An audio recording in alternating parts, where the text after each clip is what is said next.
Out here by the fire pit, not in my usual outfit that I normally use, as you can tell. Look at that, looks pretty sharp, right? Um, here's a good story for all of you. When I got up this morning, I didn't think I would end up looking like this. I went to work. And I knew after work I need to do my taxes, our taxes. It's the deadline. I still have some time, and something happened. And so here's the story. So Corrine said, "Well, I knew that we had a tiny wedding here at the barn today, because I helped Corrine prepare, help whatever I need to get done or move things around normally. And at work today, you talk about stuff, what's going to happen, what are you doing this weekend, Easter weekend, all that stuff." And I'm like, well, we have a wedding at the barn, it's a tiny wedding.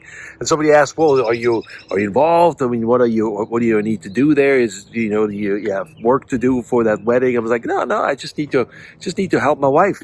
And little did I know that helping my wife would mean that I have to substitute to be an officiant, because the couple that got married came way too late, or later, and the officiant that they hired was only be able to do it for in a certain time frame. And by the time they showed up, he was engaged somewhere else. So Korean kind of like, well, are you willing to jump in, do a wedding today? And I'm like, are you kidding me? I need to do taxes. What are you talking about? Of course, I didn't say that. I mean, I did say I have to do taxes, but well, let's see. I mean, what's going to happen? So I arrive after work. I come home, and sure enough, I see the officiant waiting outside. Couple has not arrived yet. It's another story, and he had to leave. I was left with this. Like, this is like a sermon, and I'm like, wait, what? How did I end up like this, man? Like, I had to preach another person's sermon. I mean, it's not that anything wrong with a sermon. I'm just normally trying to have my own. But this is where I'm at, man. Preaching somebody else's sermon. Yeah. So anyway, so he had to leave. He left. Thank God, he left his sermon for the ceremony. And I got all the papers here to sign. It's good that I'm officially an officiant, so I can do that stuff.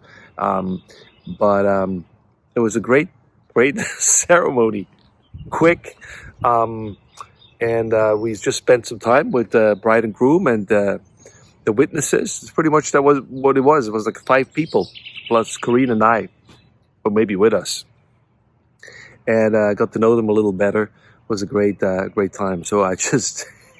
We had an aperitif, which is like some pompelini. It's like a grapefruit secco.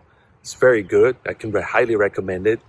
And then the bride, as we were talking, she likes beer. And I'm like, you want a beer? Sure. I get a beer with some lime in it. We just had some stuff left over from the guys' night the other day. So her and I had a beer with each other. And so they just left. I officiated the wedding today, and Corrine took some pictures of me, and it's like, this guy has to do taxes after a beer at the Pompelini. That's what I'm gonna do. So I made a joke. It's like, how come that we had to pay like so much money for taxes? Go figure. I'm okay.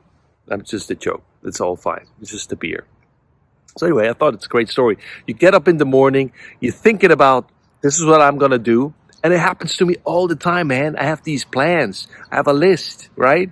And I knock out some of this. But every turn, man, there's other stuff coming my way. And I'm like, I didn't really know, and I didn't expect to officiate a wedding today. But it was beautiful. It was gorgeous. And it was somebody else's sermon. It worked. Anyway, enjoy this nice outfit. You won't see me a lot with this, but I'm also an officiant. So there you go.